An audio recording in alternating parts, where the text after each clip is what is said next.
لماذا العراق يفضل السورية الأردنية الأوكرانية بالزواج؟ شنو السبب؟ أول سبب الانفتاح اللي جهسه بالآونة الأخيرة. زين. والله العراقيين يسافرون ومدري شنو. إيه شافوا اللهجة، شافوا الدلع، شافوا هاي وحدة. نعم. بس هي سؤال أسأل، هي إذا ما محتاجة السورية وغير السورية ما محتاجة تاخذ العراقي؟ وتجي لي هنا؟ محتاجة. أيه. جوع العوز. نعم. ولذلك تجي من تتزوج مو من زوجة تحابته هي. لا. تتزوج تخلص نفسها من الواقع المرير اللي هي فيه. صح. الجوع. ولذلك من تجي هنا تنصدم بالواقع، ما نشوف العادات مالتنا تختلف، تقاليد وارجلهم هن راح نرجع معظمهم تروح لها بعد ما ترجع. نعم. العوز اللي خلاها. السؤال الثاني، إذا فاجئك ابنك هو متزوج، عنده زوجة وعنده أطفال، ويريد يتزوج ثانية ما تونس بحياته، يعني هو يقول لك ايش راح يسوي؟ أسئلة سؤال. أي. قد المسؤولية هو. زين. بس هو تسأل زوجته، تسأل صديقته، صاحبته. أسأل الكل. نعم. أسأل الكل، هل هو قد المسؤولية؟ مسؤولية أخلاقية. نعم. ومسؤولية عرفية ومسؤولية بكل الجوانب. نعم.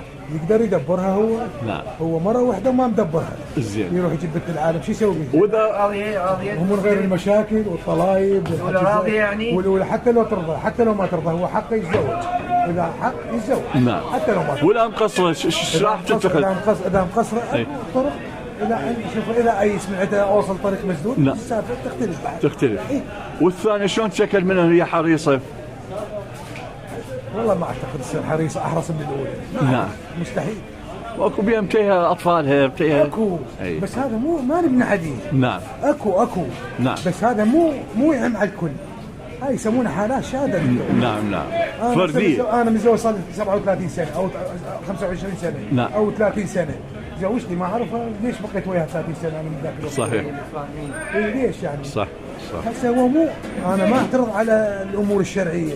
نعم. الامور الشرعية هذا شرع حلال ما بيش. نعم. لكن بس غير كون اعدل، كون اعرف ادبرها ولن تعدل.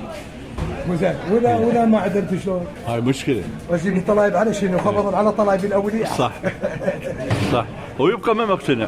وخلي ما مقتنع. ايه. يلا شكرا قاسم السماج، حلقة رقم 15.